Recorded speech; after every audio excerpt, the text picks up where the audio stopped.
welcome back to the Steve Rob Show. Guys, do you remember these things here? Okay, now I've been goofing around out in the garage here, making all kinds of stuff out of the slingshot cord. But I just want to bring up something first.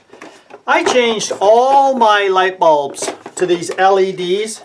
Guys, now they're saying right here, these things last 20,000 hours. Guys, like that's a long time, 20,000 hours or 18 years. And they're 84% efficient. Now, 60 watt bulb before was 60 watts, and these ones here say 7 watts. So that's a big saving. So I'm trying them out. I changed all the lights in the garage here to them because the curly ones before, I'll show you one of the curly ones that I had here before. And these jobs here. Guys, I come out here in the middle of winter. I have to get my garage up to about 65 degrees before they'd actually go bright because they wouldn't fire up in the wintertime and they're no good. So these LED ones seem to be, you know, working fine. I got no problems with them. But today, I'm going to talk about this stuff again. This slingshot material. Guys, this is just unbelievable, fantastic.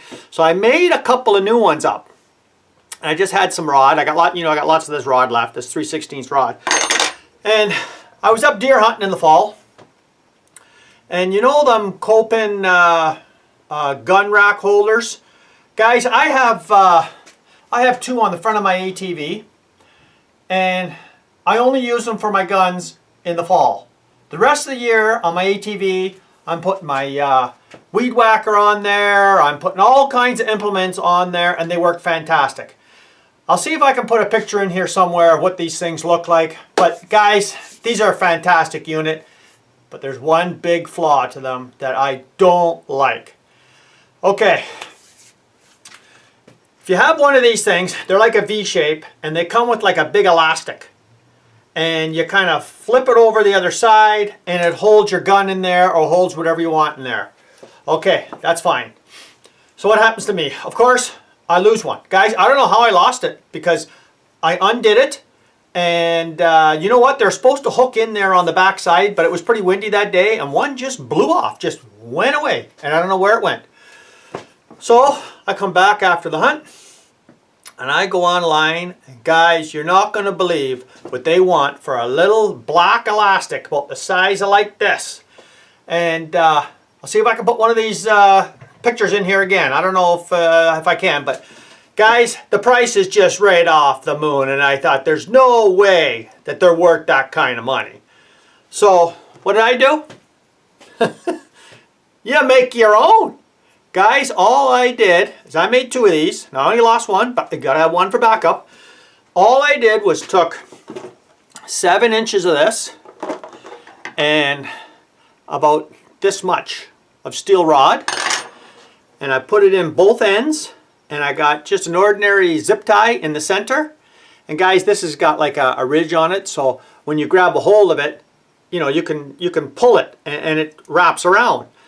And guys, this is 10 times, I think, better than what they had on there before. Because if you actually use this to bring it down on the bottom of them gun rack holders, it was pretty loose down the bottom. You had to bring it up higher, and then of course that doesn't work. This here has got a lot more elasticity to it, and I can make probably 100 of these for the price that they wanted for 2 of them other ones. And I thought that was just terrific. So this is just another example today of, you know, what I've done. And guys, this is come on. I mean, this is a no-brainer for this compared to that price.